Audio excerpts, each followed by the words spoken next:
Good morning. I have in my hands a replica of the Trade Center as it was before 9/11. This was given to me by a dear friend who's now departed as a memorial to that fateful day in America. But I want to talk for a moment about that.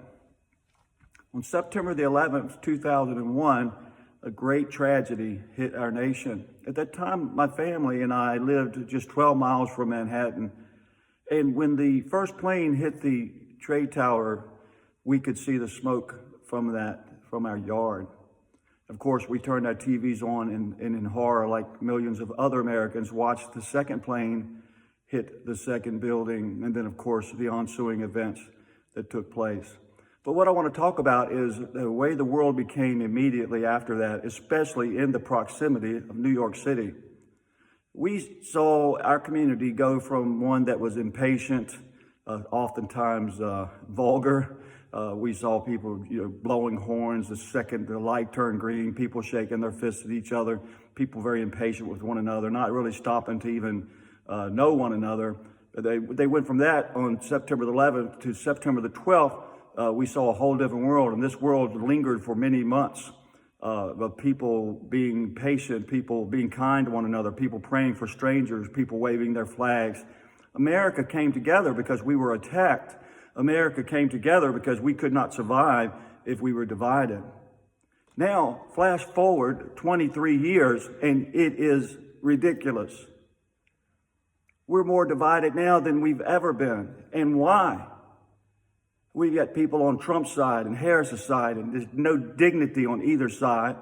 There's no sanity on either side. There's no love, no compassion, no listening. We can have conversations and debates until we're blue in the face, but no one's changing anyone's mind because we're entrenched in our own opinions. And God forbid if my opinion is different than yours. God forbid if my belief is different than yours. But this is what America was built on: freedom. We should have freedom to believe the way we want. We should have freedom to have the opinion that we want to have. I shouldn't have to be afraid of stating my political belief at the risk of losing a friend or a family member or someone in my church. Yeah, I'm a little upset. We need to go back to that 9/12/2001 day. If there's unity and the waving of the flags and people laying aside their partisan ideals and saying, this is America, the home of the brave, the home of the free. We need to unite. We need to quit being the divided states of America and go back to being the United States of America.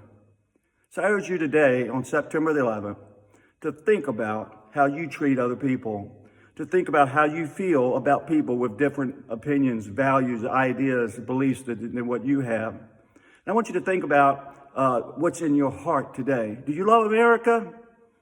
I know you do. We've got to come together, folks. We got to stop this mess. It's got to stop. I'm praying for America, and I'm glad I live here. I still think it's the greatest country on earth, but it's a hot mess. And the only thing that can change it is us.